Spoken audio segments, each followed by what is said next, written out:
Get out, or Get out!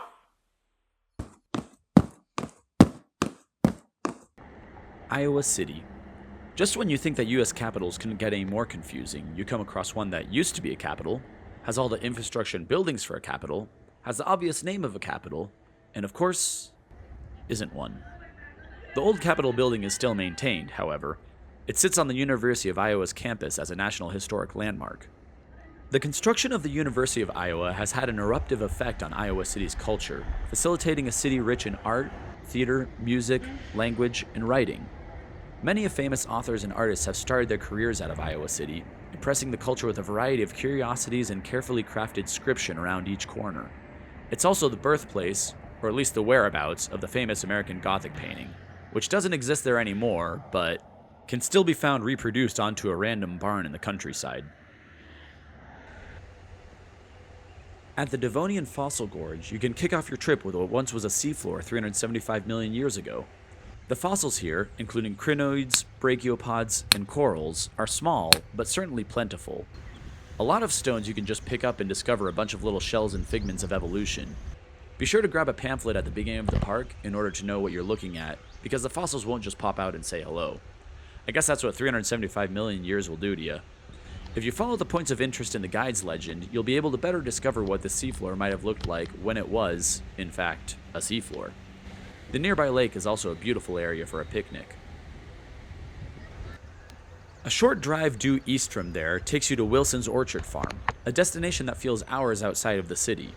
Depending on the season you're coming in, you yourself can pick and pay for whatever you leave with. Some of the apple varieties I hadn't heard of before, so there are a couple of ones that lie outside of your run-of-the-mill grocery store picks as well. The farmer's market inside holds a litany of wholesome homemade what-have-yous, locally grown, canned, and bottled. I might be a little biased due to my childhood, but honestly, you'd be botching the whole trip up if you didn't walk away from here with an apple cider donut. Other baked goods include apple pies, pecan bars, and more. On the University of Iowa's campus, there are two adjacent museums that are notable in the Visitor's Guide for Iowa City.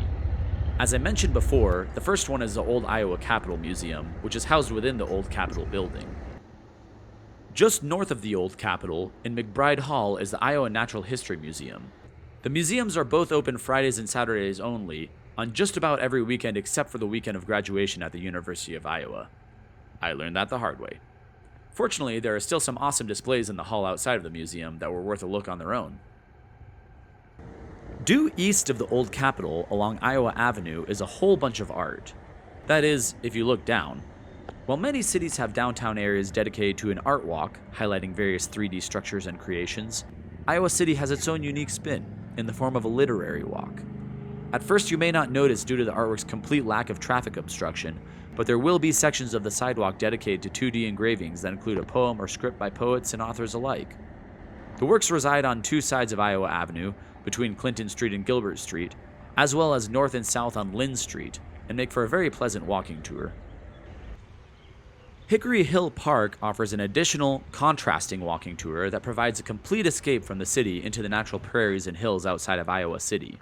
The 190 acres of wetlands, fields, and forests is in a nature rebuilding phase, bringing back keystone species and restoring a natural ecosystem over time.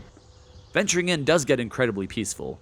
Just don't get lost, and take note of whether you parked in the north or south parking lot. Just up the road from there, right across the Iowa River on Dubuque Street, is a farming property that holds what some would call the world's largest wooden nickel.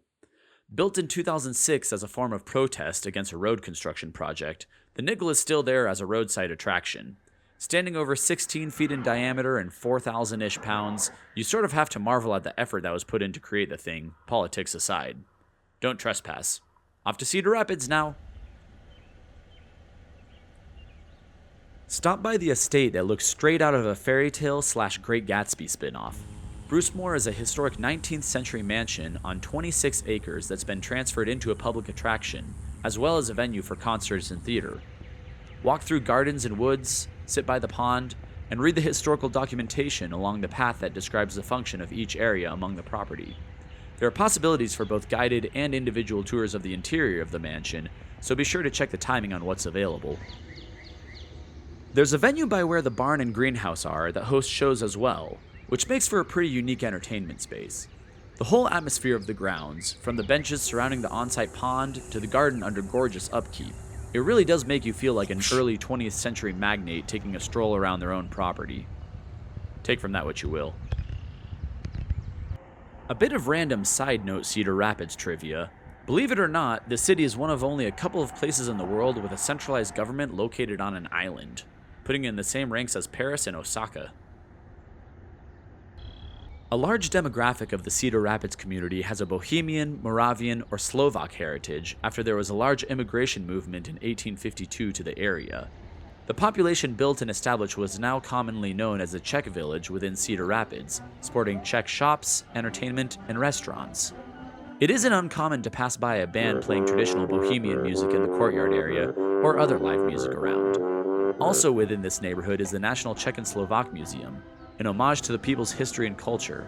Inside you'll find a variety of Czechian and Slovakian artwork, media, and historical documents. Throughout my time visiting Cedar Rapids, I would take note of a single mountain localized within the city, which caused great confusion in my otherwise preconceived notions about the elevation margins in the Midwest. The geographical landmark towered above all else in the area immensely. There was no ignoring it. Upon further research, I discovered this peak was a converted man-made object, the former landfill in the city, and a pile of 6 million tons of garbage. As it turns out, Cedar Rapids Solid Waste Agency had a plan, and let me tell you, man, they capitalized on converting this literal dump into a recreational area, doubly known as Mount Trashmore. Yes, that giant mound in the middle of town used to be a big old pile of useless refuse.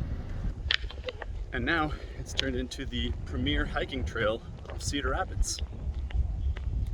The area requires visitors to check in due to its composition or decomposition. But it gives locals the option of 4 different hiking and biking trails. The whole area is way more convincing than you could imagine. I'm talking tall grass, birds, insects. It's also very inspiring. Maybe the Midwest should just invest in buying tons of trash from around the world to bring into its states and create themselves a world-class ski resort or two.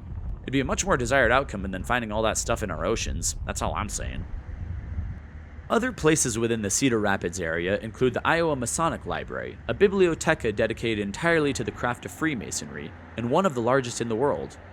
There's also the African American Museum of Iowa, the only museum in the state dedicated to preserving African American history and culture. The cities of Cedar Rapids and Iowa City provide plenty to delve into on your own, with metropolitan amenities harmonically weaved with low-hassle crowds and a friendly local population. As always, thanks for watching and happy exploring!